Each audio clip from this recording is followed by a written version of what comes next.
hacia el sector femenino.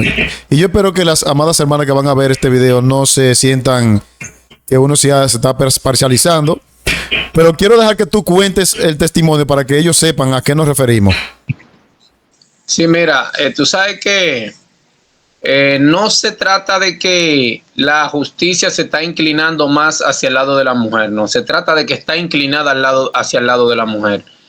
De hecho, después de Domínguez Brito pasar por la Procuraduría, todos los procuradores que hemos tenido de ahí para acá lo que han hecho es empeorar la situación.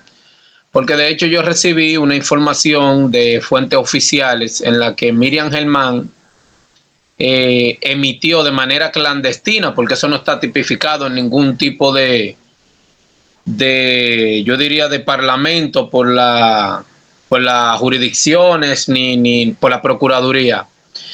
Ella emitió que cada hombre al que se le haga imputado o se le impute una querella, simplemente se han enviado a prisión sin importar, o sea, de manera indiscriminada. Y eso ha hecho que la sociedad dominicana se convierta en un desastre, porque solamente en el 2023, el año pasado, aquí sometieron a 77,000 hombres. 77,000 hombres fueron sometidos. Lo que eso, que tengo números oficiales de eso, en una investigación por medio del movimiento, la organización que fundé, en base a esa experiencia vivida. Y es que eso ya estadísticamente hablando, como resultado tienen que en la magnitud que esto se está manejando y que ha incrementado, imagínense que en años pasados simplemente se registraban 30, 40,000 hombres sometidos, ahora estamos hablando de 77,000. Eso indica que la cifra ha generado estadísticamente un resultado en términos de porcentaje que indica que ya cada hombre tiene un 197% de probabilidad de ir a prisión por medio de algún tipo de acusación, mínimo ir a una fiscalía, a ser citado a una fiscalía, en el cual lamentablemente cada caso nos deja a nosotros en una especie de marca, porque nos toman en cuenta, nos ponen una ficha restringida, otros nos ponen una ficha auténtica, en el cual ya partiendo de ahí prácticamente todos los hombres estamos marcados. Y eso ellos lo están haciendo en virtud de que quieren demostrar que están haciendo el trabajo. Sin embargo, la cifra de feminicidio mantiene un estándar con una pequeña variante, pero se mantiene por cosas como las que están sucediendo. En el caso mío, fue un caso muy complicado y ese caso cada 24 horas que pasa se torna un poquito más delicado y más difícil porque imagínense, mi mayor tormento ahora mismo es esa separación que he tenido que sufrir de mis hijos y yo, algo del cual ella se enteró y que al enterarse, ella decidió golpearme por esa vía. ¿Qué sucede? En el año 2012, nosotros nos conocimos en el año 2000, en el Club de Obras Públicas aquí en Santo Domingo. Y esa tarde yo estaba en el gimnasio, fui a la piscina y nos encontramos en el área de piscina y comenzamos a hablar. ¿Qué pasa? Yo estaba jugando béisbol, yo estaba protegido en esos tiempos, perdón, por la Academia de los Padres de San Diego, que en ese tiempo estaban en Nizao, Juan Barón. Yo venía semanalmente a mi casa. El caso es que poco tiempo después a mí me filmaron, yo le conocí a ella en medio de ese tránsito de mi vida y al ver que su familia era una familia en términos económicos muy haciéndole mucho daño a la sociedad, porque el problema es que nos ven con una autenticidad en el cual han hecho de nosotros los masculinos un ente villano ante la situación que se está dando con la mujer. Y hay tantas verdades por ahí que sencillamente no quieren salir a la luz. No sé por qué los hombres dominicanos no nos queremos expresar y entiendo que debemos de hacerlo. Bien, muchos de ustedes quizás no saben a qué Fidel se refiere, al testimonio que él nos va a contar. Y la situación en la que yo vivía, mi papá era un hombre muy, yo diría, muy emotivo, un hombre de un sentimiento, de mucha empatía con los demás. Y cuando vio la situación en la que ellos vivían, me acogió la relación y me dijo: mi hijo, echa para adelante para que los ayude a ellos. ya usted sabe. Ella fue abandonada por parte de su padre biológico, pero fue criada por un señor que luego falleció en un accidente, prácticamente provocado por ella misma, yo diría de esta manera, porque fue un ataque psicológico. Él la crió desde pequeña, la respetó, la cuidó mucho, se enamoró de esas niñas como si fuesen sus hijas. Y según me contaron la historia, el día en el que él falleció, muere en un accidente de tránsito. Ese día él le había corregido a ella, él salía de Santo Domingo para Nagua, le había corregido a ella que no entrara a una casa de unos hombres, y la muchachita se puso malcriada y le voció ese día que él no era su papá y que ojalá se muriera. Ese día él se mató. Cuentan las personas que andaban con él, los que sobrevivieron en el accidente, que él iba llorando en el camino. Parece que eso le lastimó mucho, y entre lágrimas y conduciendo un vehículo, parece que hubo una distracción e impactó de frente con otro vehículo y él fue el que falleció. Bueno, situación que si yo hubiese tenido el conocimiento que tengo ahora, ni siquiera inicio esa relación, porque es como se dice por ahí, si al que la crió ella no le tuvo esa compasión, ¿qué puede esperar una persona como pareja? Y hay un refrán por ahí que dice: conóceme como hijo y sabrá qué tipo de esposo tendrá. Lamentablemente yo estaba en la edad de los 10, apenas tenía 17 para 18 años, estaba recién firmado con los Padres de San Diego, y me empeñé en ayudar a esa familia, y su situación de precariedad, como le dije, más que enamorarme de ella como mujer, lo que me hizo fue como crear un sentimiento de compasión por ellos. Me encargué de cubrir todos los gastos de sus estudios, sus útiles escolares, todo, su medicamento cuando tenía algún tipo de problema de salud. E incluso en una operación que se hizo su mamá, busqué un dinero fuerte y siempre estaba como al pendiente de esa familia. Bueno, pasado el tiempo, por cierta situación que se dio en la casa de ella, yo decidí sacarla de su casa y llevármela.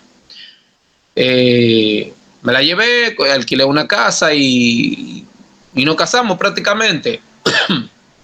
Al principio todo iba marchando muy bien, pero de repente yo tuve un accidente de tránsito, no pude seguir jugando, me dieron de baja y me dediqué a trabajar y a luchar por la familia y a estudiar. En ese tiempo yo estaba estudiando imaginología, yo estaba aspirando a ser doctor en imágenes, en lectura de imágenes, y la situación que viví me llevó a estudiar psicología, por el cual me he dedicado a trabajar con la conducta y la familia. O sea, cambié de carrera, que no fue un tránsito fácil, porque de verdad que cuando yo salí de esa cárcel, yo lo que quería era tomar la justicia por las manos, y pensando en 3 niños que ya había en ese momento, fue una contrariedad horrible. O sea, la mente mía se me volvió un disparate, y como dicen por ahí el refrán, en el estado que está la mente está el resto de la salud del cuerpo. Yo caduqué desarrollando una diabetes, mi vida se volvió un perfecto desastre. Bueno, exactamente para el 1 de agosto del año 2012 ya habían pasado varias separaciones. Teníamos 3 niños, yo veía la conducta de ella. Después que yo dejé de ser pelotero, se transformó, como decimos por ahí en buen dominicano, comenzó a sacar las uñas, y eso era un vaivén, un desastre. Cada vez que se iba de la casa había que buscar dinero para recuperar cosas que se dañaban. El caso es que de repente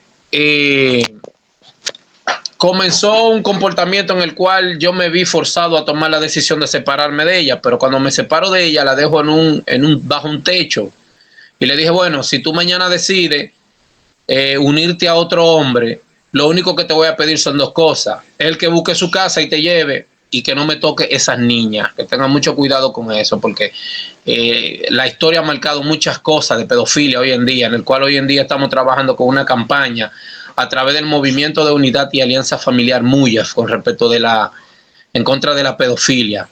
Pero ¿qué sucede? Ella me dijo a mí que yo se la iba a pagar. Me dijo: tú me la vas a pagar, yo pude haber estado mejor, etcétera. El caso que yo vi esa amenaza como algo sin sentido, algo del momento, pero yo no sabía lo que ella venía planeando. Ella fue a ponerme una querella. Cuando ella me va a poner la querella, yo estoy en mi trabajo, según me enteré, a ella le dijeron, bueno, pero es que tú no tienes argumento para someterlo a él, porque si no te ha dado golpes, si no te ha puesto la mano, y tú no traes un testigo, no traes una evidencia. Eso fue lo que me dijeron, que le habían dicho en ese tiempo a ella, porque ahora no, ahora simplemente te van a buscar preso por menos de ahí. Bueno, el caso es que en ese momento la conoció un policía, un teniente de la policía llamado Fleming. El teniente se interesó por ella y le dijo, si tú quieres someterlo, yo te ayudo, pero a ti hay que llevarte a una casa de acogida. Poner que él te amenazó y que tu vida corre peligro. Bueno, pues así lo hicieron. Yo ni idea de eso. El caso es que ella se combina con la jefa de ella y van y la llevan a una casa de acogida. A mí me llama un compañero, porque ella se desapareció de la casa, tenía 3 días que yo no sabía dónde ella estaba, y llamo a la mamá de ella porque quiero saber de mis hijos, no sé dónde está, voy al trabajo donde ella trabajaba, su jefa lo que me salta con una grosería, y ese día me dice un compañero de ella, me dice, mira, un compañero de ella llamado Made, me dice, mira, ella está en una casa de acogida, tú vas a ir preso, ten mucho cuidado, no te dejes ver, si tú quieres verte, date la fuga. Yo le dije, ¿cómo va a ser? Yo no me tengo que dar la fuga porque yo no he cometido ningún delito. Llamo a la mamá de ella y le explico la situación. La mamá no sabía que ella estaba haciendo eso también. Y al tercer día después que me dieron la noticia, a mí me fueron buscando preso a mi trabajo. Fue una patrulla de la policía. Cuando me leen el expediente o parte de las acusaciones, el principio de las acusaciones, yo veo algo simple. No le veo gravedad y digo, bueno, llamo a mi familia, llamo a la familia de ella, le dije, doña, está pasando esto y esto y esto. La doña lo que me dice, pero ¿y cómo va a ser que fulana está haciendo eso? Digo, así mismo es. Y la doña fue incluso. El caso es que, nada, me fueron a buscar preso, me llevaron al destacamento de Bellavista, a la unidad de género, de violencia de género. Y como en horario de las 9 de la noche, después que estoy en la celda, es que me llama una fiscal y me dice, mira, este es el expediente. Óyeme, cuando yo leí esa primera página, yo abajé la cabeza, me puse a llorar, lo que dije fue, Dios mío, ¿y cómo me defiendo de esto? Pero antes de ella entregarme el expediente, que ella me manda a buscar, me dice la fiscal, ¿pero usted es Fidel de los Santos? Digo, sí, soy yo, Fidel de los Santos. Me dice, ¿y usted es el esposo de fulana? Digo, sí, señora. Me dice, pero yo creía que era un psicópata que yo iba a recibir. Y yo esperaba un hombre lleno de tatuajes, con perfil de ser un consumidor de narcóticos, un adicto. Digo, no, yo soy un hombre de trabajo. Yo soy un hombre de trabajo y estudio imaginología, le dije. O sea, ella llegó a esa conclusión por el expediente que ella te presentó. Ese expediente hablaba de abuso sexual, ese expediente hablaba de golpe, de amenaza de muerte, de una serie de cosas que yo dije, pero ¿cómo me defiendo de tantas acusaciones? O sea, ¿cómo digo que esto sí, esto no, esto no, esto sí? ¿Entiendes? Fue algo que yo quedé sin palabras.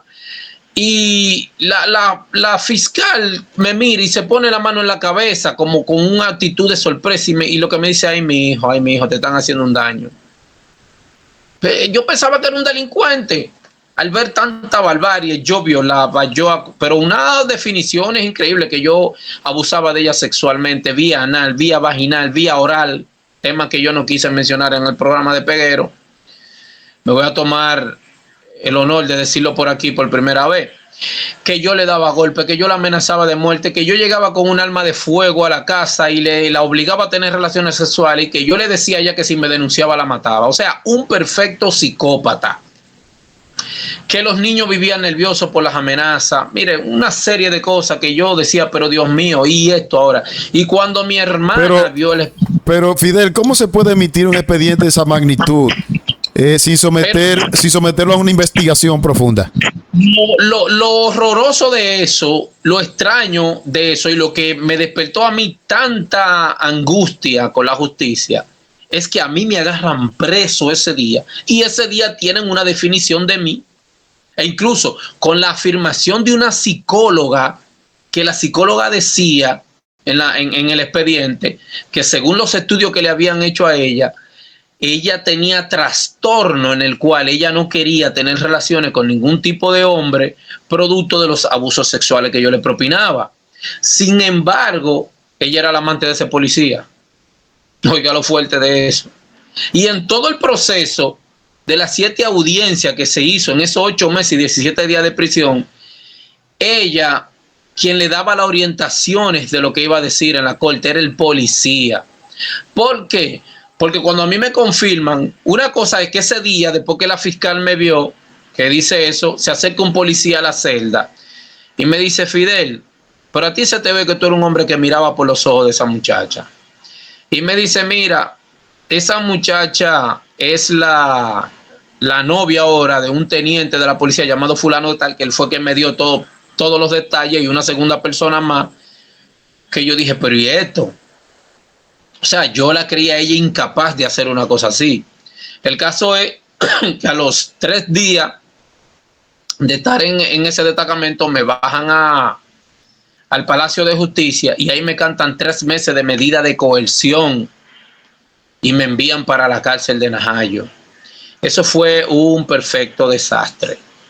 Mi madre, que tenía ya 85 años de edad, está con la incógnita: dónde están esos nietos, dónde están esos muchachos, y qué fue, para dónde fue que fulana cogió, y mi hijo dónde está. Mi hermana le dice a mi mamá, imagínense, 3 hermanos, 2 hembras y yo el más pequeño. Mi padre había muerto de un cáncer de próstata, murió en el Marcelino Vélez, donde mi padre se llevó casi $1 millón, dejándonos a nosotros en una ruina económica. Y para colmo, este golpe que ella nos da nos termina de destruir económicamente, donde 3 casas que mi padre nos dejó y unos pocos ingresos que yo había tenido en fondo, conseguido por medio del béisbol, y que estaba trabajando con unos deportistas, unos jóvenes que también estaba consiguiendo comisiones. Todo eso se fue en las manos de los abogados. O sea, nos dejó a nosotros, fue en una situación tan precaria que para mi mamá comer, después de haber quedado vuelta a un vegetal, tenían los vecinos que llevarle diariamente la comida a mi hermana. Fue una ruina total. En la cárcel, ya te sabes, había que buscar dinero para mí, y dinero para yo comer. Bueno, yo terminé comiéndome el chao, como dicen, porque fue que llegó un momento en el que ya no había recursos. Y mi hermana mayor en una ocasión logró comunicarse con ella y le dice: fulana, ayúdanos, que ya no sabemos de dónde vamos a buscar dinero. Y ella le prometió que nos iba a ayudar retirando la querella, y al otro día lo que hizo fue que le cortó el teléfono a mi hermana, cambió de chip, porque en ese tiempo no existía eso de WhatsApp, apenas era el BB Pin, estamos hablando del año 2012. Y bueno, llegó un momento que mi hermana lo que quedó fue hipotecar las casas, que finalmente se perdieron. Allí en Najayo a mí me tuvieron al matar 3 veces. Había un preso llamado Durán. Ese tipo lo mataron. Ese tipo recibió 15,000 pesos de parte de mi hermana con la finalidad de protegerme, porque uno va a la cárcel por primera vez, uno no sabe, tiene 1000 historias de que un preso nuevo se abusa, y ya usted sabe, ya le pagó a ese bravucón. Pues el tipo quería 15,000 pesos cada 15 días. Había que buscarle dinero. Bueno, el caso fue que hubo un momento que ya no había dinero y yo tuve que salir del gremio de él e irme a otro lugar. A él le dio por decir que yo lo estaba traicionando y cogió un puñal y me fue a matar. A mí no me mató él durmiendo porque los presos que estaban en la celda no se lo permitieron y dijeron: aquí tú no lo vas a matar. Eso hizo que yo tuviera que mudarme de donde le llaman los veteranos, del área de los veteranos, que es un área pacífica de Najayo, hacia los San Cristoberos, que es un área caliente. Eso es como decir salir de un barrio tranquilo a meterse a un barrio de delincuentes. El caso es que ahí entonces, huyéndole a la situación de que Durán me podía matar, la situación prácticamente se me empeora y la muerte se me acerca más, porque ya 10 o 15 días después de yo estar en la celda número 13, en la goleta de un muchacho llamado Bruni, llega otro muchacho parecido a mí, así, un moreno alto, que venía del patio y lo llevaron allá porque tenía problemas en el patio. En todas las cárceles aquí la droga, el alcohol, eso es el día a día. Yo no sé de dónde que aparece tanta droga. Yo veía la cocaína. Yo llegué a ver a Teléstasí ahí adentro. Cocaína, marihuana, los craqueros y yo, pero ¿y cómo llega tanta droga aquí? Era una situación, ya ustedes saben, una celda donde hay un promedio en un pequeño pasillo de 300 tantos presos. Y el calor, una bacteria que le dicen forunculitis, que produce los famosos forúnculos en la piel, unos hoyos, unos nacíos. La cogí, se me pegó esa bacteria. Imagínense cuando cierran esa celda a las 4:30, 5 de la tarde, que entonces empiezan esos 300 presos a aprender anafe ahí adentro para cocinar, para hacer cena, para hacer cosas para ellos vender. Eso era el infierno sobre la tierra, uno con esa comezón en la piel, una cosa terrible. Este fue un testimonio que yo no llegué a decir en el programa de José Peguero. Yo intenté ahorcarme varias veces ahí adentro. Wow. Casi tomé la decisión de ahorcarme porque vi que algunos presos lo hicieron y yo me vi en una situación que lo iba a hacer. Imagínense, a mi mamá la tienen engañada diciéndole que fue que la empresa donde yo trabajaba me había mandado para Estados Unidos a hacer unos cursos y que eso se le iba a dar de sorpresa a ella y que yo me había ido con ella y los niños. Bueno, el caso es que llega una persona y le cuenta a mi mamá que que era preso que yo estaba. Eso le provocó a mi mamá un preinfarto y 2 ataques de ACV. El preinfarto fue más o menos un horario de 8:30 a 9 de la noche. Y los ACV fue uno en horario de las 12 de la noche y otro en la madrugada temprano, lo que llevó a mi mamá a dar vuelta a un vegetal que no conocía, que no hablaba. O sea, la última vez que yo escuché la voz de mi mamá fue cuando yo le dije, sí, mami, me voy para el trabajo, que ella me dijo, mijo, Dios te bendiga. Cuando yo regresé 8 meses y 17 días después, yo no sabía que mi mamá estaba en ese estado porque mi hermana me lo había ocultado. Ella simplemente me dijo, le dio un ataque a mi mamá. Yo incluso llamé desde la cárcel a la mamá de ella y le dije, mira, mi mamá le dio un paro cardíaco por esa situación. Y cuando la mamá de ella va al hospital a ver a mi mamá, a ver en el estado que mi mamá quedó, sale llorando. Y va y me visita a la cárcel. Cuando me vio allá metido en esa celda, esa mujer empezó a dar gritos como una niña. Y solamente me decía, ¿tú te recuerdas que yo te decía que no te la recomendaba? Bueno, el caso fue que cada vez que íbamos a una audiencia, la situación a mí me reenviaban, era peor y peor. Y una de las cosas que a mí me dolió de mi país, de las autoridades de mi país, era cuando a mí me sacaban de Najayo, que íbamos rumbo a Ciudad Nueva, al Palacio de Justicia, en 7 audiencias, a mí me ponían una esposa junto con un delincuente. Y muchas veces, muchos de esos viajes, yo y ese delincuente con el que me posaban, que eran distintos en cada viaje, decir, la droga está en tal lugar, yo mandé a atracar a fulano desde que yo salga de aquí lo mato, fulano para que me busque las armas que están en tal lugar, conversando todos sus actos delictivos. Yo que lo que quería era salir de la cárcel para continuar mi carrera y continuar mis estudios y no perder mi trabajo, porque me dieron un chance hasta los 3 meses en el trabajo, a ver si yo lograba salir. Cuando ya vieron que no, tuvieron que proceder conmigo. Y de repente veníamos de allá para acá el delincuente muerto de risa porque le daban una fianza y lo ponían en libertad. Un tipo que salía para la calle a delinquir. Yo que lo que quería era estudiar. Me devolvían de nuevo para la cárcel, para Najayo, con un reenvío. Y cada vez ya iba al estrado diciendo cosas. Bueno, dijo tantas barbaries de mí que terminó ayudándome al final. Lo digo en el sentido de que en juicio de fondo la jueza le dice a ella, fulana, pero ¿y cómo usted duró tantos años con un hombre con esa conducta? Porque que usted lo está describiendo como un psicópata, una persona que no tiene empatía.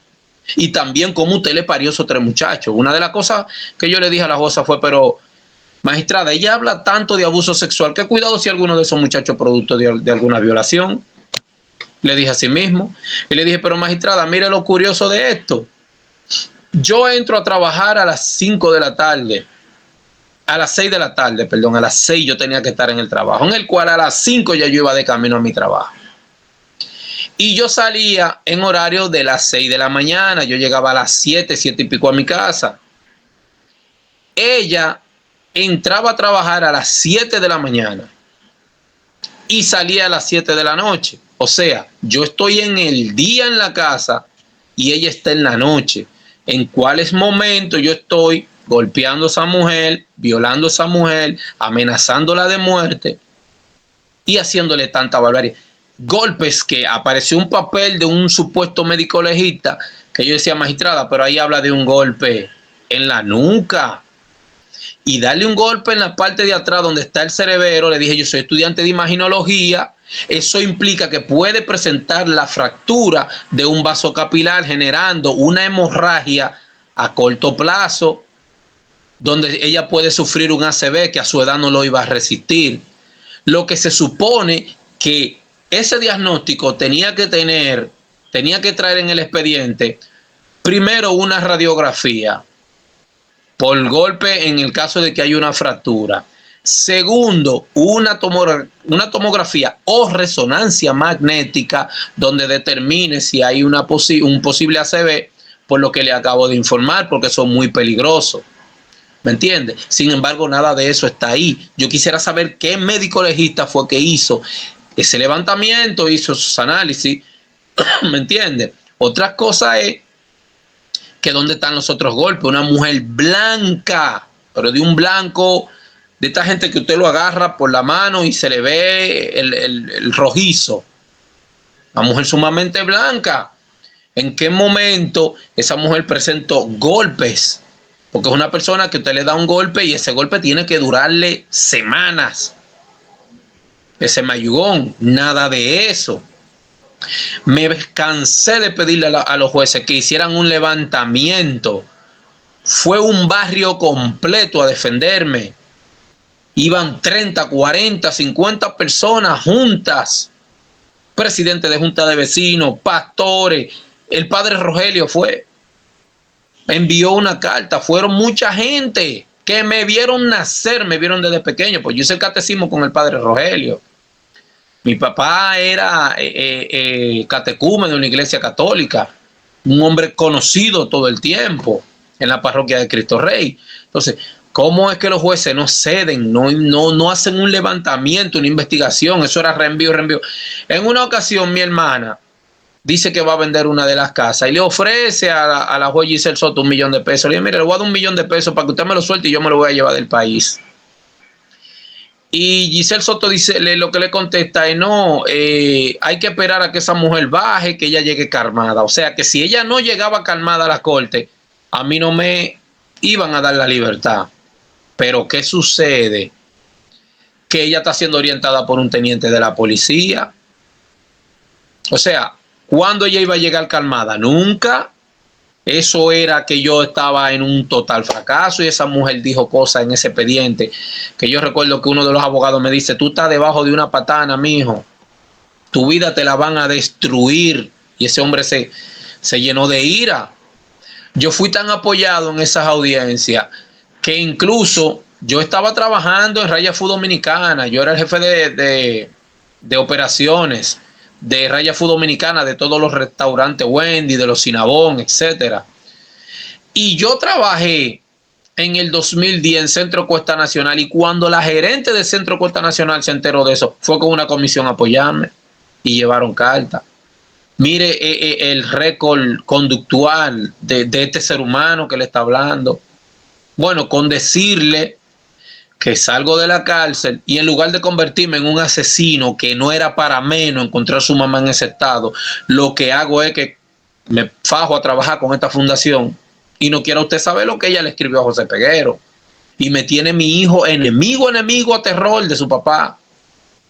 Un muchacho que tenía 9 años de edad, actualmente tiene 21 años de edad. Y ese muchacho no quiere saber de mí, no habla conmigo, me he cansado de buscarlo, de tratar de hablar con él, de ver de qué manera arreglamos esto. Y no, es envenenado que lo tiene. Y hay cosas.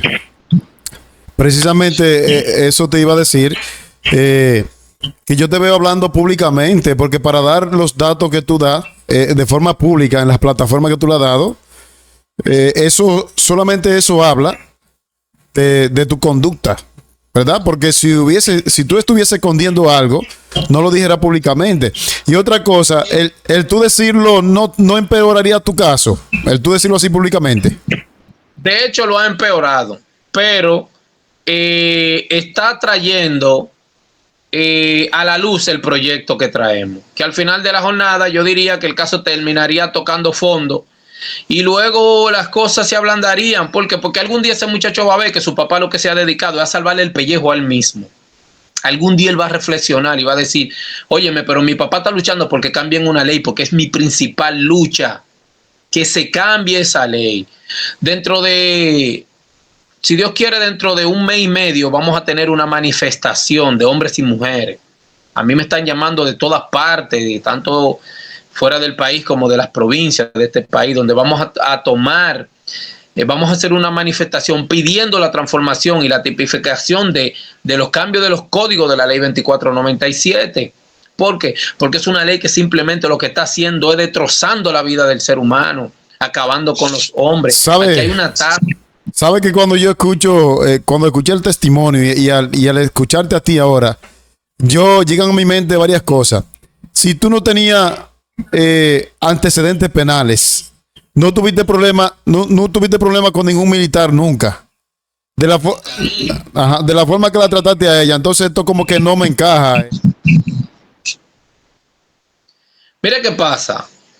Aquí hay un odio patológico hacia los hombres. Eso me lo dijo a mí una jueza, que no voy a mencionar su nombre porque ella me pidió que confidencializara su nombre con respecto a esa información.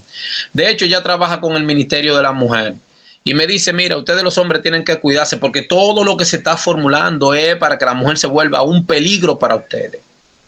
¿Me entiende?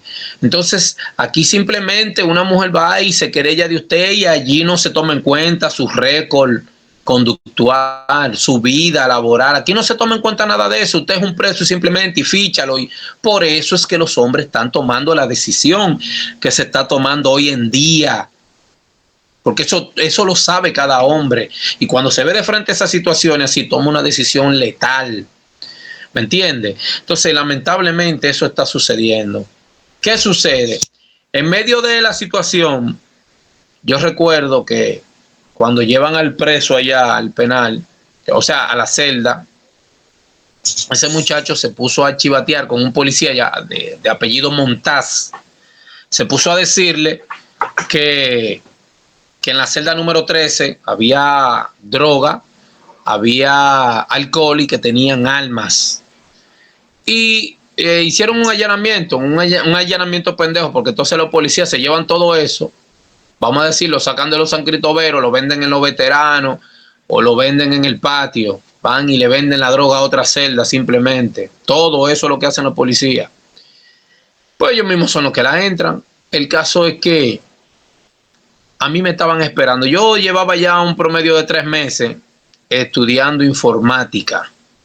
Y ese día dice un preso llamado Pichigüí, le dice, fue el grande que chivateó, el que está en la celda de Bruni, el fuerte. O sea, tú decidiste estudiar informática ya dentro de la cárcel. Sí, me puse a estudiar informática, porque no estaba ahí de vago, me puse a estudiar inglés y me puse a estudiar informática allá adentro. Me puse a estudiar para por lo menos uno tener esos minutos fuera de una celda y estar en un aula y sentirse un poquito fuera de lo que es el concepto de estar preso. Pero gracias a esos estudios, mi vida hoy está aquí, porque era a mí que me estaban esperando. El penal lo cierran a las 5 de la tarde.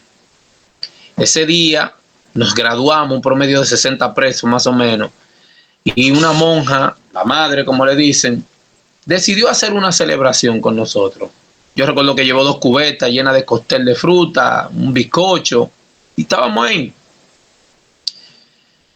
En ese momento cierran el penal. Nosotros nos pasamos con unos 15 o 20 minutos de celebración. Yo simplemente cuando salgo de la celebración, que me dirijo a la celda, veo el murmullo, el rebú, el charco de sangre y agua, el ruido, la policía, ya se habían llevado el cadáver. Cuando el muchacho entra a la celda número 13, él entró como dicen por ahí, como perro por su casa y nadie le dijo nada. Porque a quien están esperando es a mí. Y el preso que le dicen Pichigüí, le dicen, pero míralo ahí ese. Dicen, pero ¿y esta fue? Porque ese preso llevaba 3 días en la celda, ya yo llevaba casi 20 días. O sea, al que conocían era a mí. Y cuando, ya usted sabe, un promedio de 300 y pico de presos, con palos, con cuchillos, que fueron a buscar a otra celda, a los que no le encontraron su cuchillo, lo tenían ahí esperándome a mí. Le digo que ese tipo le dieron tanta puñalada que lo último que hicieron fue que le sacaron los ojos de la cara, le puñaron los ojos con un puñal. Y unos puñales que lo preparan los presos. Y cuando a mí me enseñaron en un BlackBerry blanco, recuerdo yo, la foto de ese cadáver, yo como que no asimilaba, porque cuando yo llegué a la celda, lo primero que me agarran un grupo de presos con un ruido grandísimo y me dicen, naciste hoy porque era a ti que te estábamos esperando. Digo, ¿cómo que me estaban esperando a mí? Era a ti que te lo íbamos a hacer, ¿por qué? Y ahí me explican la confusión que hubo. Mire, pero cuando yo vi esas imágenes, al otro día, en la mañana, fue que yo asimilé la situación y yo dije en mi mente, Dios mío, pero iban a llamar a mis hermanos y le van a decir, mataron a tu hermano. Pero esa mujer tiene la cachaza de a esta hora. Ella le escribió a José Peguero y le dice a José Peguero que yo me busqué eso. Que yo me lo busqué. Al testimonio, el testimonio ese que tú dices, donde Peguero, ella escribió eso. Ella le escribió a José Peguero, no sé si fue por Instagram, no sé por cuál de la plataforma le escribió. Y le dijo a José Peguero que yo me busqué eso. Que yo me lo busqué. Pero mire lo bonito de este caso. Vuelvo y le repito. Ella dice en el expediente que yo la abusaba sexualmente. Que mire, usted lee ese expediente y usted dice, Fidel, usted es un psicópata. Pero una de las cosas que yo, después de todo esto, que entonces me pongo a estudiar la psicología y el psicoanálisis, y digo, pero los jueces no vieron algo que lo vieron psicólogos en la marcha, la persona a la que yo le presenté el expediente. De hecho, en la plataforma de José Peguero hubo alguien que comentó en base a eso. Porque ella dice, por un lado, dice que yo la ignoraba, que yo no le ponía atención, como que ella vivía en la casa y yo no la tomaba en cuenta. Yo la trataba como con no me importa tu vida. Pero en otra parte ella dice que yo no la dejaba salir, que yo no la dejaba visitar a su familia. ¿Me doy a entender? Que yo le prohibía que ella fuera. O sea, por un lado tengo una desatención y por la otra tengo una sobreatención. ¿En dónde está la coherencia? ¿Me entiende? Ella dice que yo la ahorcaba, pero eso no lo dice en el expediente. Ahora ella dice eso por fuera. ¿Me entiende? Ella dice en el expediente que ella hubo que darle terapia por los tantos abusos sexuales, que ella no quería saber de estar con ningún hombre, pero andaba con un amante. Y no solo eso, se metieron en pleito 2 hombres por ella, porque estaba con los 2. O sea, dele lápiz al asunto. Mire por qué a veces salen estos hombres de la cárcel y cometen el hecho y uno simplemente escucha por los medios de comunicación que el hombre que la mató una expareja, que se cree dueño de ella. Una mujer que yo le estoy diciendo, haz tu vida con el hombre que te dé la gana. Haz tu vida con quien tú quieras, simplemente que me cuiden esas niñas, que no me le pongan la mano a esas niñas. Y esa mujer decir tanta barbarie de mí. O sea, yo era una bestia, un psicópata. Entonces, después que tú saliste de la cárcel, ¿no has vuelto a ver a tus hijos? ¿O sí, lo has visto? Yo he visto al varón 2 veces.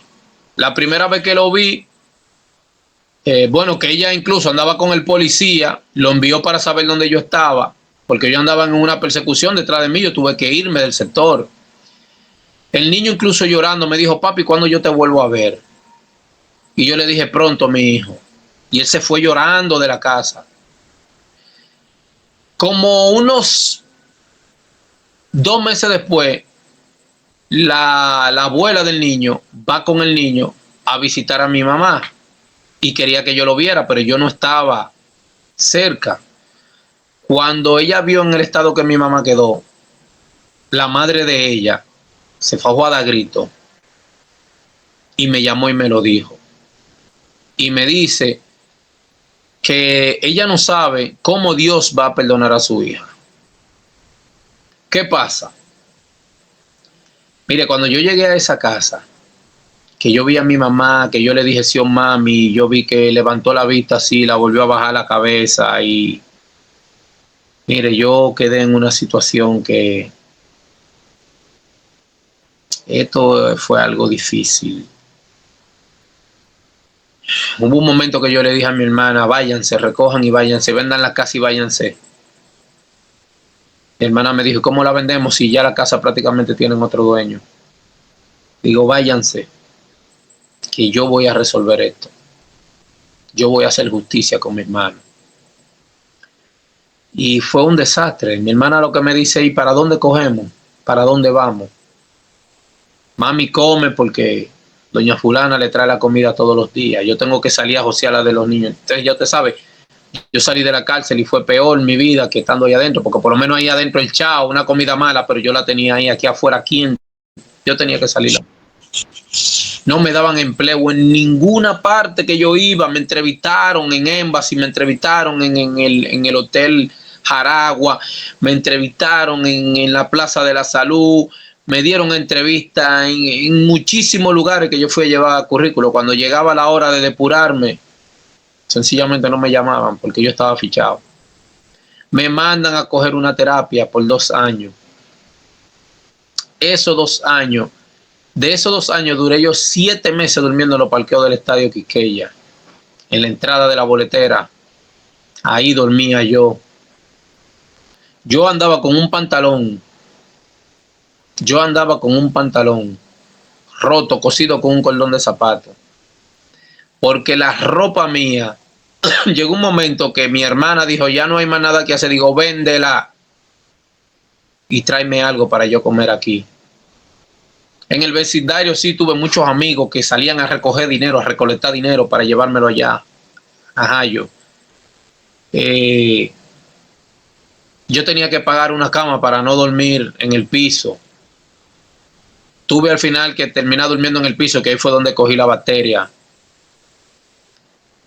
Mire, son cosas que yo a veces me cuesta hasta recordar los momentos. Usted sabe lo que usted levantarse en una celda y usted decir, Dios mío, ¿por qué yo estoy aquí preso? ¿Qué yo hice para estar aquí? Muere mi mamá, que al final murió. Perdimos las casas y también pierdo mis hijos. Y hay un tema que me cuesta explicarlo porque la sociedad dominicana lo ve, aunque lo cree, lo ve como ficticio. Pero miren, en términos de hechicería, los ataques que yo recibí de esa mujer fueron cosas diabólicas. Fue un bombardeo constante de esa mujer. Tremendo. O sea que aparte de todo ese daño, también con hechicería también hubo... Era que ella tenía que buscar la manera de hacerme mi vida a pedazos. Era que ella tenía que conseguir eso. Bueno, pero cualquiera que vea el testimonio, yo sé que incluso muchas mujeres dirían, pero ¿qué se puede hacer para desarrollar tanto odio en una persona? Y eso lleva a la gente a una incógnita, a pensar. Pero a mí la gente me preguntaba, pero tú le diste en algún momento. Digo, mire, es que por golpe una mujer no actúa así. El problema mayor fue que yo le dije, búsquete otro hombre a tu vida, que ya yo no quiero nada contigo. Yo llevaba más de 3 meses prácticamente separado de ella, que no la tocaba, que no me le acercaba. Y ella buscándome. Cuando a ella le tocaba su día libre, que yo llegaba de madrugada a la casa del trabajo, ella me decía, negro, ven. Y yo le decía que no, que ya yo no quería esa relación, que ya no la quería. Ella me había pedido matrimonio, que una de las cosas que convenció a la jueza en juicio de fondo fue eso. Cuando yo le mostré, pero mire la factura de los alquileres de los trajes. Y esa fue la condena que me pasaron. porque eso lo pusieron como daños y prejuicios. Entonces, una cosa payasa totalmente es el Ministerio Público, que después que estaban diciendo que ella tuvo que irse de la casa por los maltratos míos, entonces yo demuestro que fui yo que no me quise casar con ella, entonces cambian la acusación y me dicen que yo fui el destructor de la familia. Y ese es el expediente que a mí esa es la condena que a mí me pasan. Y me ponen una condena de 1 año y 8 meses con un cambio de medida, con la finalidad, porque yo le había causado daños y prejuicios a ella por eso. Que si ya yo la ilusioné para que nos casáramos, yo no tenía que decirle que no. Y a última hora menos. Una cosa como de loco. O sea, nosotros los hombres nos han quitado el derecho hasta separarnos. Usted tiene que esperar que sea ella la que decida. Lo peor de todo, después que ese policía se hartó de ella, que la soltó, que hasta golpe le dio y ella nunca lo sometió. Entonces ella quiso volver para atrás. Y al ver que yo no la recibí, que yo lo que hice fue irme a la fiscalía, y yo tengo las evidencias de cuando ella comenzó a escribirme por Messenger, poniéndome cita, hablándome de los niños, porque ella quiso que yo volviera con ella. Y al ver que no sucedió, entonces la situación la tornó peor todavía. Eso la enfureció mucho. Y le digo que esa mujer decía cosas de mí, y todavía... Pero usted la ve por ahí, usted le pregunta, pero dime, porque tú te querías casar con él, y ella dice que no. Casarme yo con ese demonio, así dice ella. Pero ella olvidó que yo tengo evidencia. Porque todo lo que me escribió y todo lo que comentó por ahí, yo lo puse en evidencia, en prueba. Notas de voz. Entonces, ¿cómo tú sales de la cárcel? ¿A qué conclusión se llegó? ¿Por qué sale? Mira, una de las cosas que me llevó a mí a la libertad, aparte de todo lo que yo puse en comprobación, porque yo tuve el honor de que después de eso, cuando comencé este proyecto, le caí atrás a la jueza hasta que pude hablar con ella y me hice amigo de ella, y ella me dijo a mí: Fidel, yo sabía que tú eras inocente. Yo lo sabía, me dijo la magistrada. Pero a nosotros nos tienen presionado y tenemos que proceder de esta manera para que si sucede algo entre ustedes, no me aleguen de que yo te puse en libertad y yo te había pasado una condena. Ahora bien, ¿qué pasa? La magistrada me dice: yo sé que tú eras inocente, porque yo veía la forma de ella hablar y yo sé cuando una mujer es maltratada o no. Además, esa mujer en 7 audiencias nunca llevó un testigo. Nadie fue a atestiguar a favor de ella. Yo llevaba un barrio entero. Yo tenía el apoyo de compañeros de trabajo de ella. Bueno, pero entonces las autoridades competentes entonces no están cumpliendo con el protocolo que establece la ley, porque nunca se ha cumplido en ese sentido. Yo vuelvo y le repito, una mujer lo acusa a usted y usted sencillamente está preso. Pero mire, de diciembre para acá, noviembre para acá del pasado año, nosotros hemos entregado 26 cartas y hemos logrado la libertad de 26 hombres que han sido sometidos injustamente. E incluso de esas 26 cartas, 18 las solicitaron las mismas mujeres después que nos metieron presos.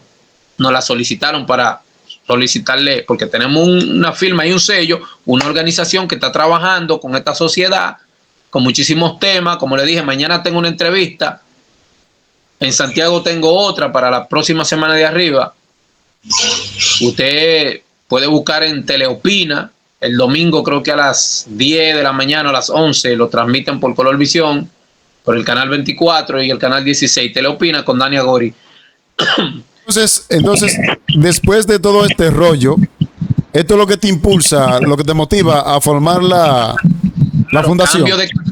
Cambio de carrera, me pongo a estudiar psicología, me hice psicoanalista y comienzo a investigar. Yo hice un levantamiento a nivel nacional donde yo pisé las 32 provincias y 18 municipios, entrevistando personas de diferentes estatus social. A mí me hizo una entrevista en el 2020 el periódico Hoy, donde yo demuestro que el machismo no es feminicida, que el hombre dominicano no es feminicida, donde yo demuestro que esto es una agenda, donde yo demuestro claramente que este problema tiene solución, donde yo demuestro el porqué del problema y qué es lo que dificulta que eso se resuelva. Porque nosotros no vivimos en una cultura femicida, eso es mentira.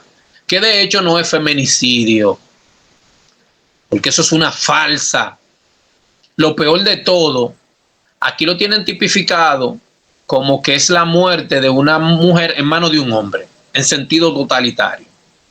La palabra feminicidio, que yo sé que usted la ha escuchado mencionar, es el asesinato de una fémina por el simple hecho de ser fémina. Sin embargo, ningún hombre aquí ha demostrado que mata a una mujer porque ella es una fémina. Pues eso sería estúpido. O sea, cuando usted habla de un hombre feminicida, usted tiene que tener conceptualizado un estudio hecho psicológicamente de ese ser humano. Para usted tomar determinación, incluso si es feminicida, tiene que tener un grado de psicopatía o sociopatía por ley. Aquí no se tiene nada de eso comprobado. Aquí eso simplemente se divulga y punto, y déjalo así. ¿Me entiende? Ahora bien, ¿dónde podemos encontrar un feminicidio en este país? Yo se lo voy a decir como psicoanalista. En calidad de psicoanalista lo voy a decir. Un feminicidio se puede encontrar en el asesinato de una mujer en mano de otra mujer, producto de los celos por un hombre. Ahí hay un feminicidio. ¿Por qué hay un feminicidio? Porque usted está eliminando una fémina, una competencia que por X cualidades que usted entiende son trascendentales a las cualidades suyas frente al pensamiento de su pareja o a lo que su pareja considera, usted está eliminando esa fémina. Eso es un feminicidio. O sea, un feminicidio conceptualizado en estos países tercermundistas, muy sensacionalistas, está en la mano de otra mujer, de otra fémina. Porque usted está eliminando características y cualidades feminales en una mujer. Por el hecho de ser fémina, porque le está atrayendo, llamando la atención de su pareja. Eso es un feminicidio. ¿Y cómo, Fidel, esta fundación se sostiene? Dado que tú vienes de abajo, de no tener nada, haberlo perdido todo, y esta fundación, como tú bien me explicas, ha beneficiado a otros hombres que han sido víctimas de la magnitud en la cual tú fuiste. ¿Cómo esta fundación se sostiene? Porque para tener una fundación tiene que tener recursos. Es una pregunta que, bueno, Dani Agori me la tiene por ahí también para mañana en su programa. Fíjese. Nosotros estamos trabajando a cotillas récord, como decimos en buen dominicano. No es que no hemos recibido ofertas del Estado, sino que el mismo Estado nos la ha puesto difícil. Lo digo, por un lado, el Banco Banreserva para ponernos en función la cuenta, la Procuraduría, el proceso de legalización de la institución, porque aquí hay un grupo de hombres y mujeres grandísimo que estamos trabajando. Tenemos representantes ya prácticamente casi en todo el país.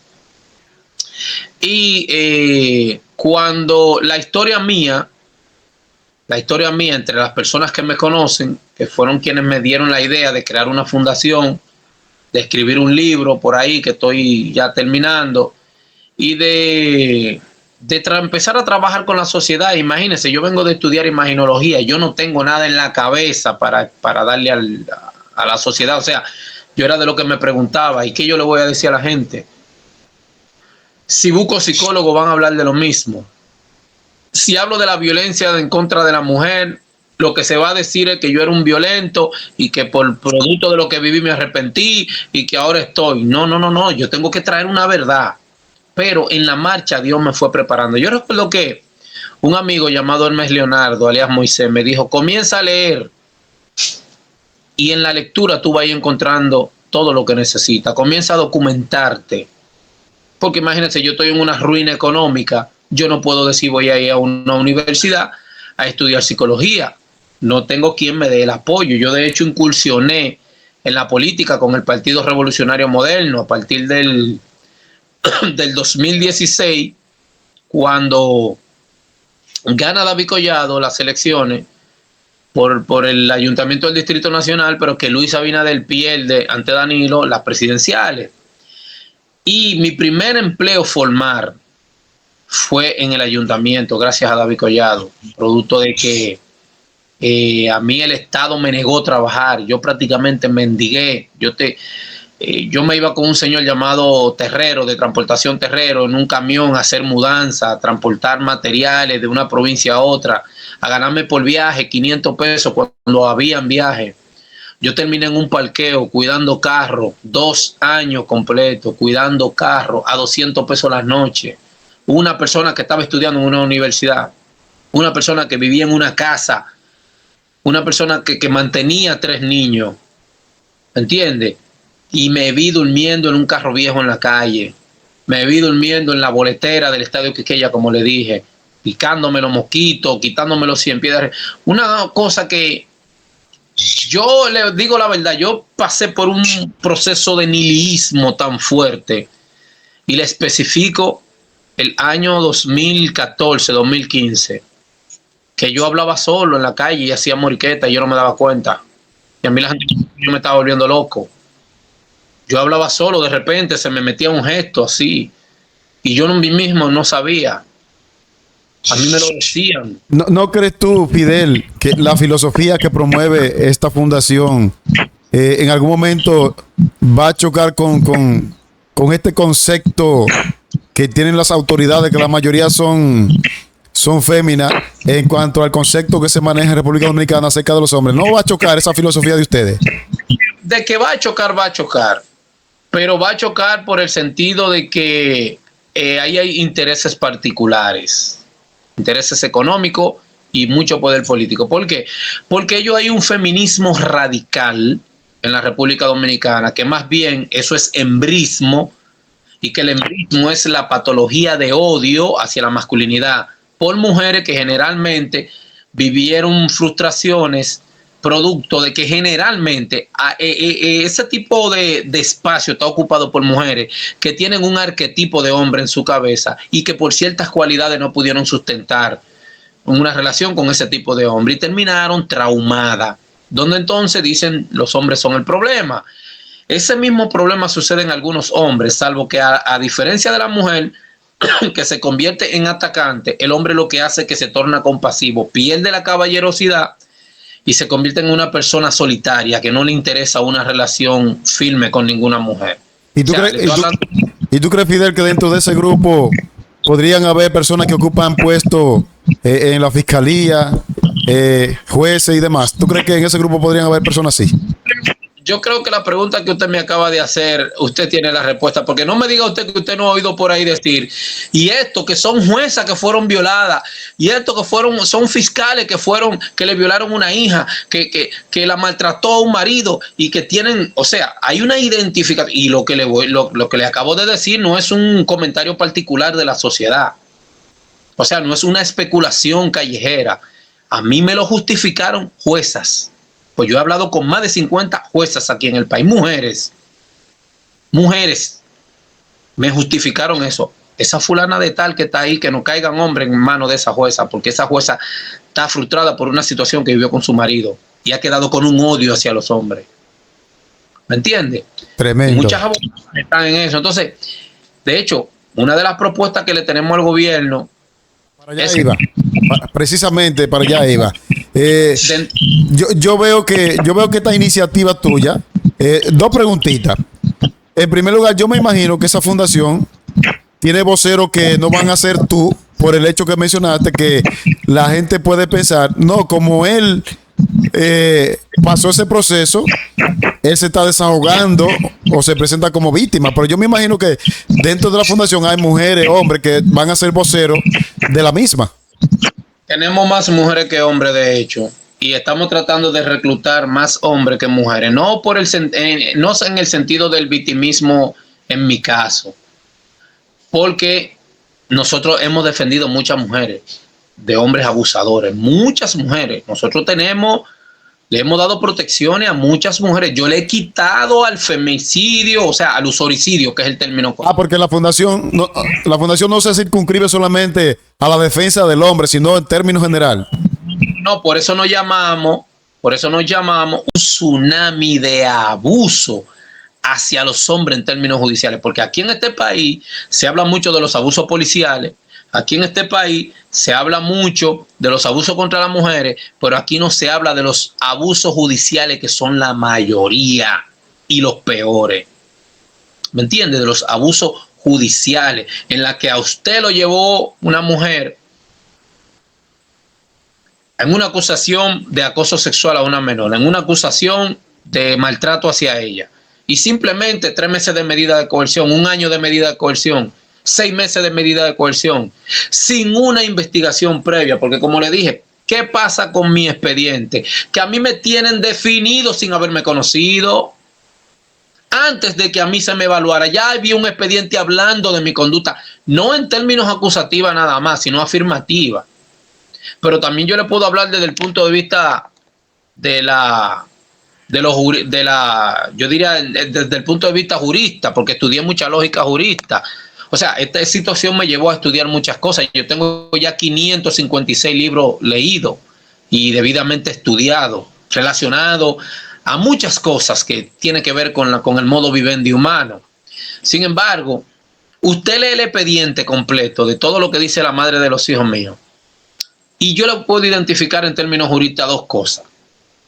El proceso judicial, según la lógica jurista y todos los jueces y abogados que han tenido que estudiar esa materia, dice que ante un imputado y una víctima acusadora, en esa acusación hay 2 vertientes. ¿Cuáles son esas 2?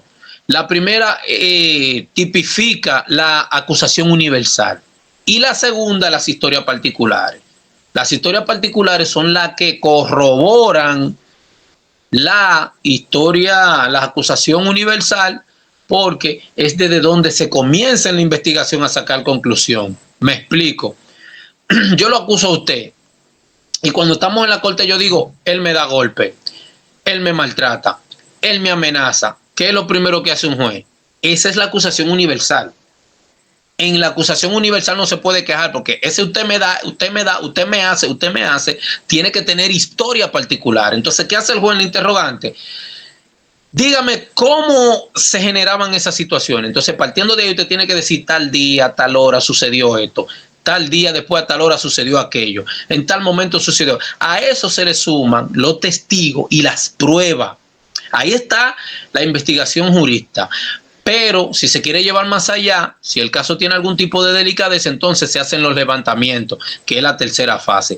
Partiendo de ahí, si todo lo que se consigue como información secunda lo que dice la parte acusadora, ya hay una prueba contundente que va en contra del imputado.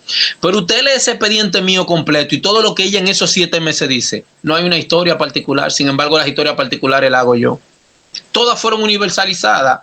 Él me viola, él me da golpe, pero ¿en qué, cuándo, dónde, en qué momento hubo? Hay un testigo, hay una marca, hay una evidencia. ¿En cuántas, en qué frecuencia? Sí, magistrada, tal día me hizo esto. Sí, magistrada, tal día me hizo lo otro. Nunca ella habló de manera particular. Todo fue universalizado. Y esa información que yo le estoy dando me la dio a mí la jueza Giselle Soto. Y me regaló un libro de lógica jurista cuando yo comencé a hacer mis investigaciones. Entonces, yo veo el desastre que tenemos en este país. Entonces, Fidel, bajo este dilema, ¿cuál sería el llamado que tú le haces al presidente de la República Dominicana, Luis Abinader?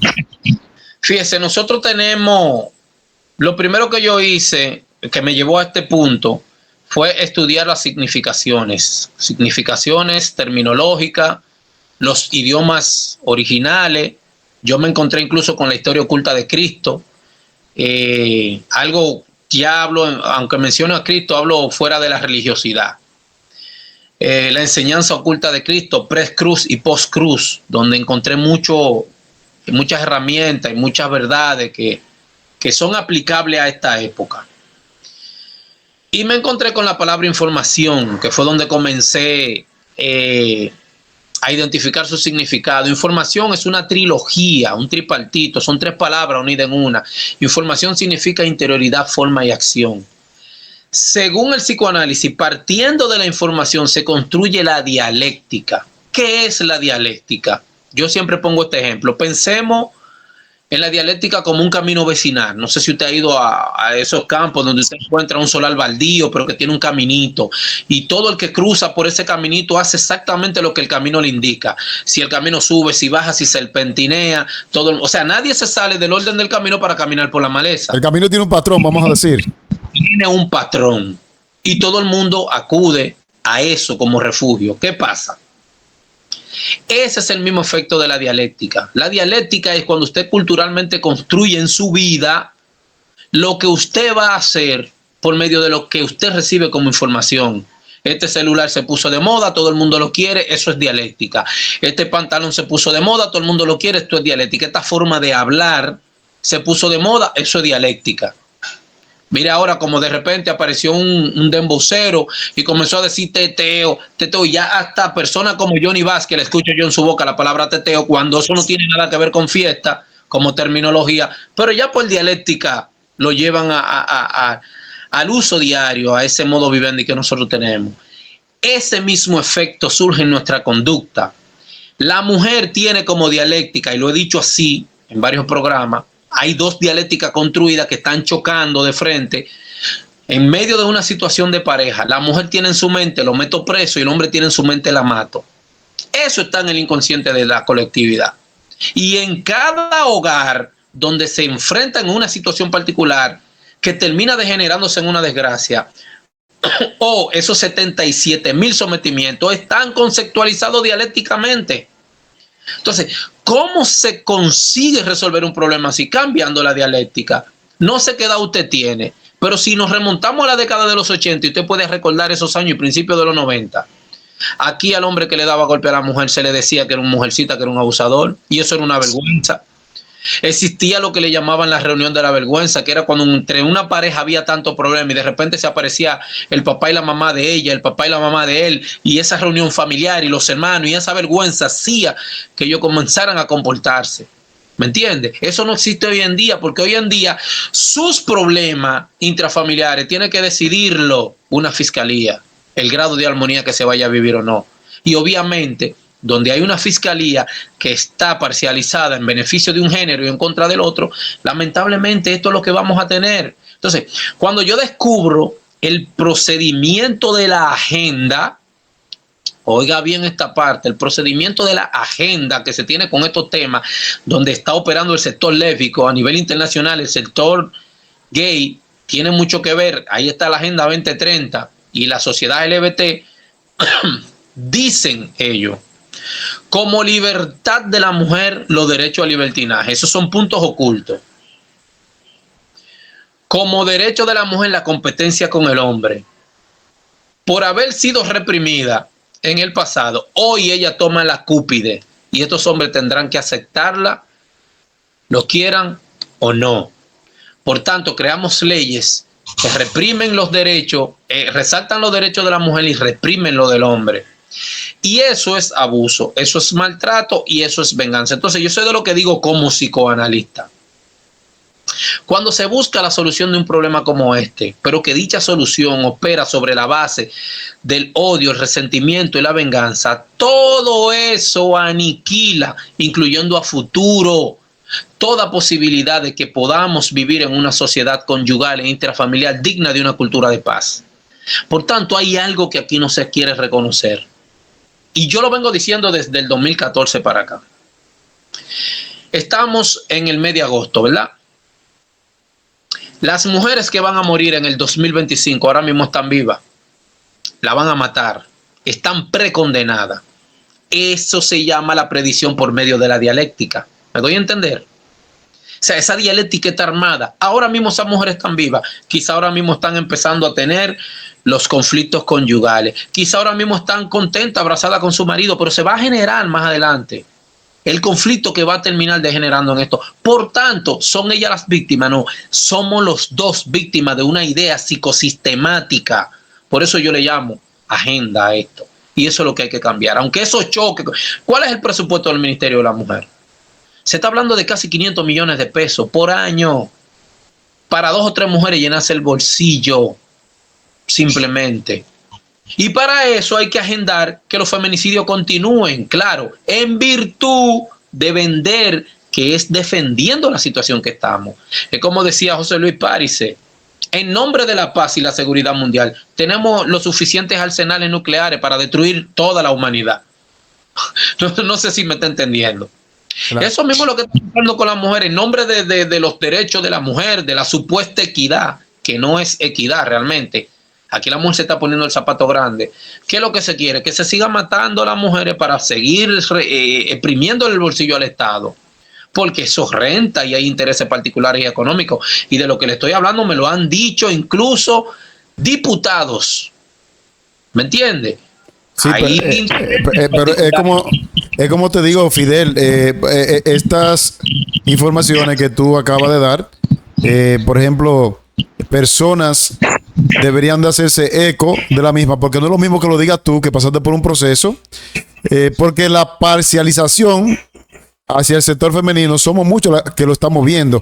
Y este empoderamiento que está habiendo en la sociedad, si por ejemplo yo he hecho análisis, en la mayoría de las universidades quienes las están ocupando son las mujeres. Incluso los cargos políticos últimamente se está viendo que la mujer se está empoderando. ¿Piensas tú que todo esto forma parte de este concepto de la parcialización? Pero naturalmente, porque oiga qué pasa. Yo me estudié una enciclopedia que me regaló un rabino. Esa enciclopedia está avalada por la Universidad de Bangalore en la India. Gracias a Dios pude conseguir traducirla al español. La enciclopedia tiene 5.000 páginas.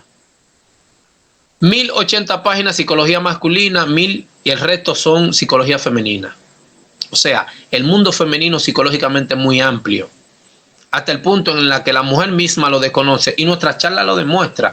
Yo doy una charla que se llama Lo grandioso de ser mujer, que las mujeres que entran a recibir esa charla dicen no podíamos creer que un hombre sepa más de nuestro mundo que nosotras mismas, porque yo me dediqué a estudiar el tema. Pero mira qué pasa en nuestra sociedad. En nuestros países, estos países tercermundistas, como le dije, sensacionalistas, que no somos países de una cultura concienticialista. Por dicha razón, la clase pensante no entra en el rango del porcentaje. O sea, aquí no es el 1%, el 2%, no. La clase pensante es el 0.01%. 0.01%. No alcanzamos el porcentaje.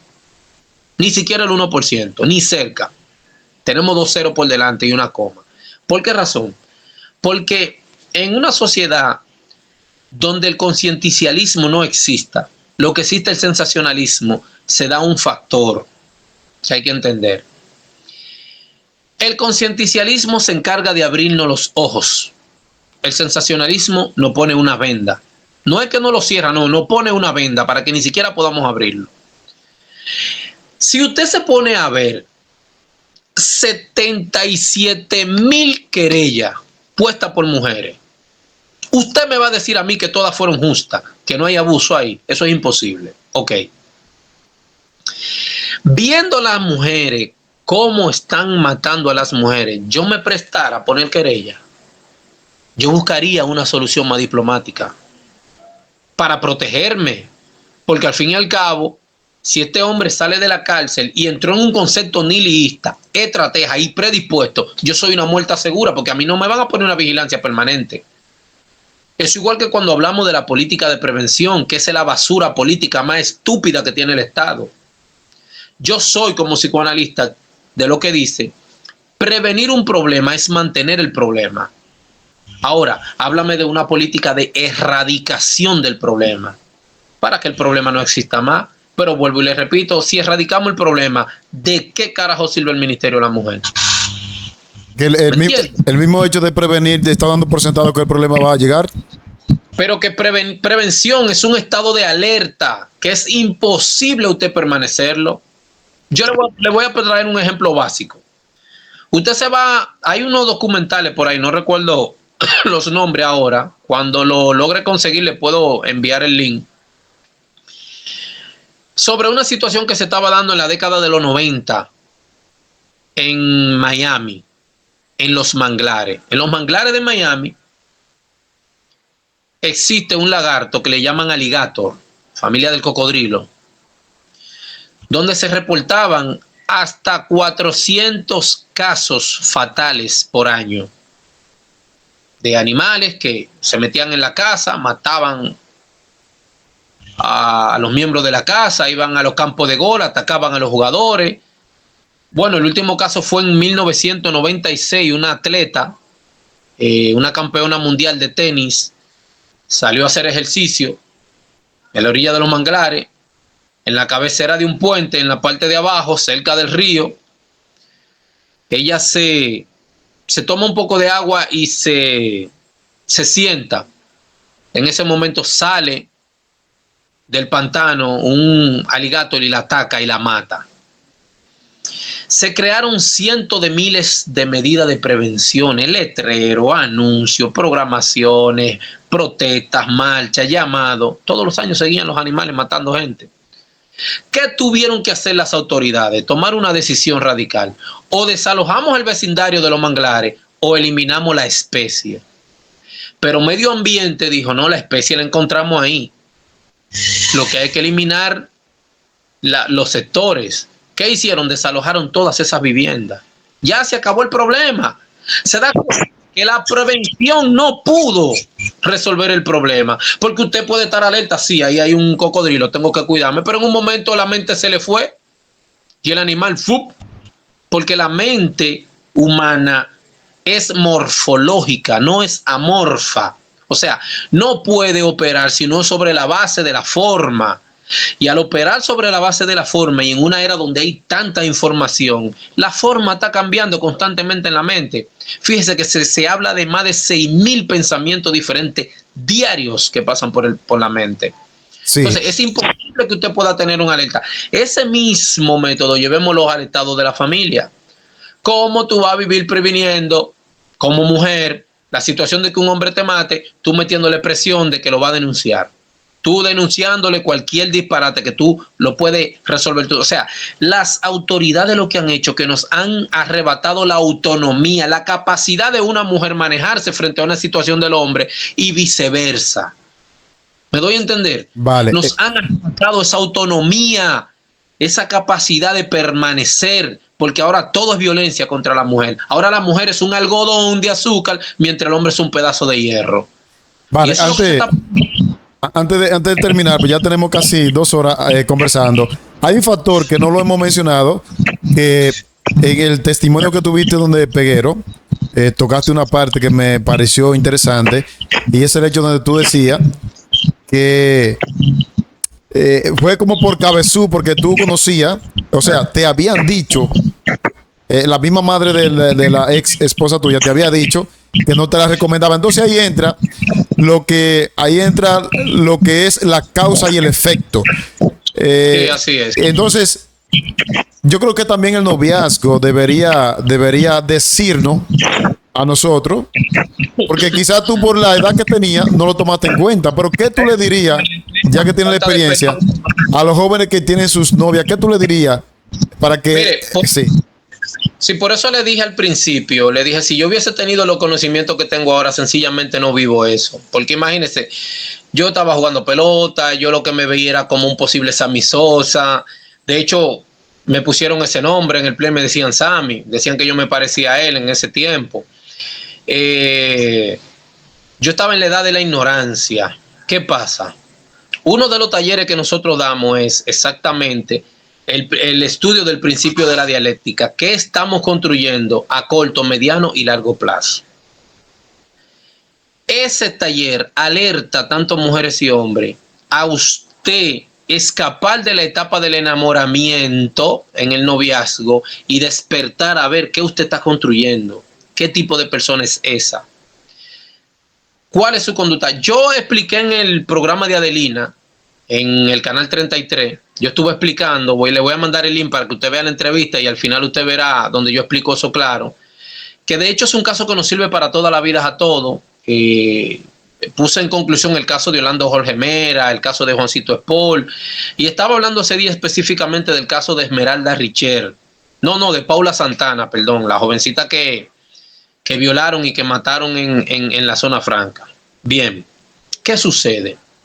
Existe una herramienta en psicoanálisis que se llama aprender a ver lo idéntico en lo diferente, para usted saber qué está generando y poder cambiarlo de lo diferente a lo idéntico. ¿Qué pasa? Eso se lleva a cabo por el camino del reconocimiento. Lamentablemente, cuando nosotros hacemos uso del reconocimiento, lo que hacemos es el uso de la culpa.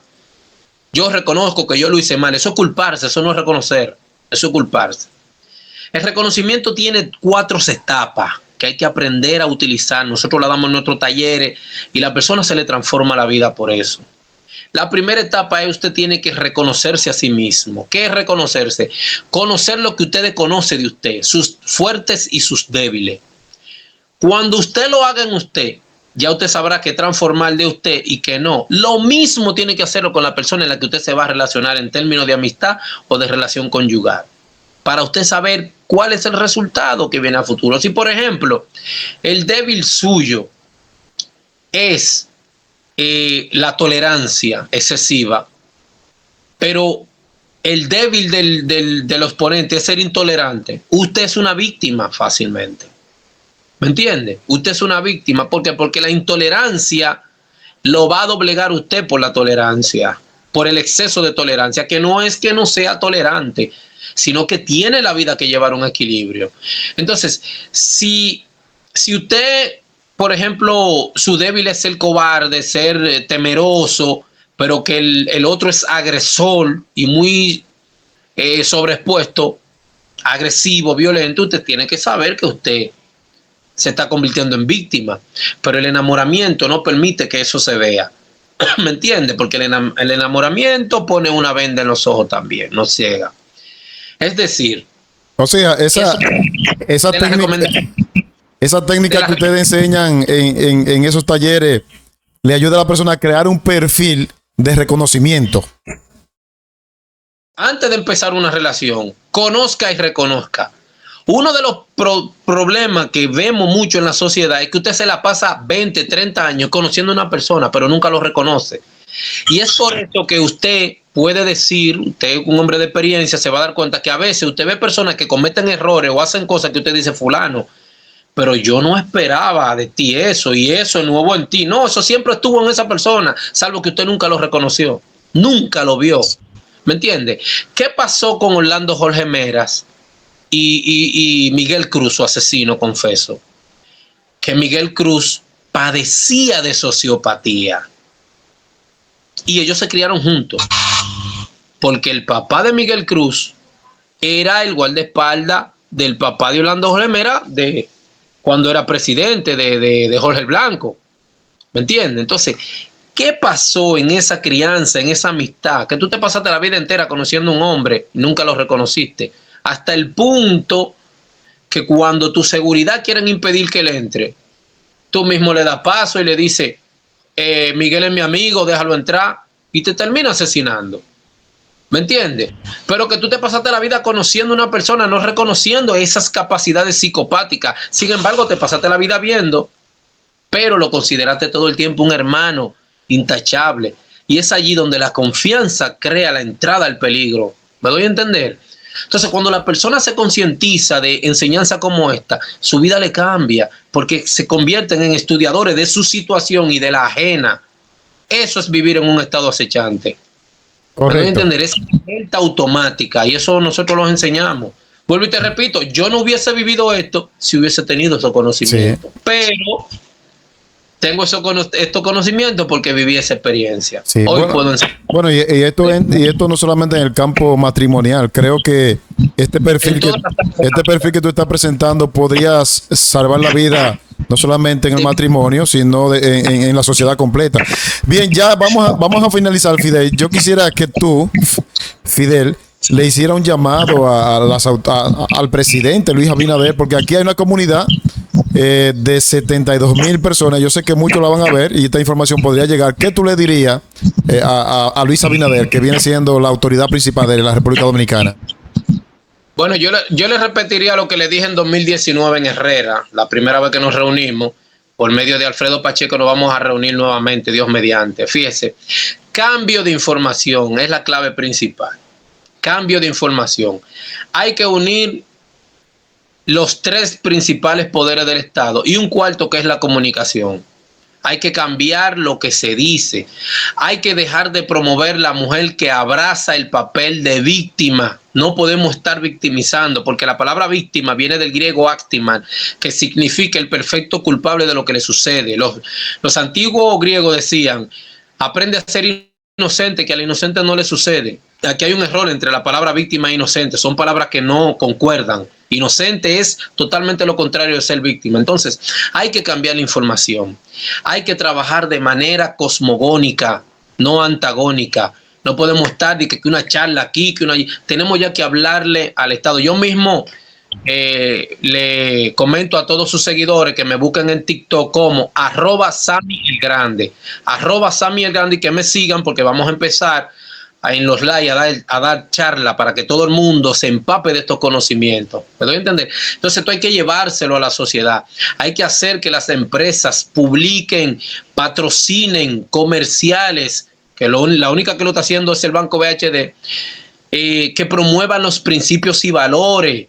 Porque es que cuando una sociedad se le habla de violencia, va a vivir la violencia. Cuando una sociedad se le habla del victimismo, va a vivir el victimismo. Porque esa es la dialéctica que subconsciencialmente vamos a estar creando. Entonces, al presidente de la República hay que cambiar la información. Y esa información es estructural, esa información es literal, esa información es informativa, esa información es de ley. ¿Para qué? Para que esa interioridad, forma y acción, al cambiar, cambie la dialéctica del ser humano y vuelva el hombre al principio de decir a la mujer no se le pone la mano, pero también vuelve el principio de la mujer a decirse el hombre se respeta, es hombre, hay que respetarlo. Esa era la sociedad que no era femicida en el pasado. E imagínate una sociedad como esta operando en un mundo postmoderno como el que estamos viviendo hoy en día. Fuésemos mejor, o sea, hoy en día la mujer trabaja y produce dinero, que antes era el hombre el único que lo hacía. Y en lugar de los hogares ser mejor, estamos viviendo cifras de destrucciones matrimoniales espantosas en el país.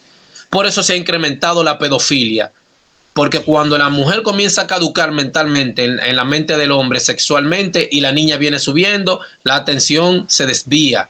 Son cosas que tienen un juego natural que hay que entenderlo.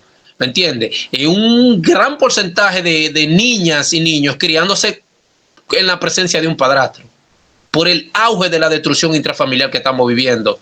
Y los gobiernos no hacen nada. Cada vez que yo veía esas encuestas, yo me enfurecía porque encuesta y la sociedad deteriorándose.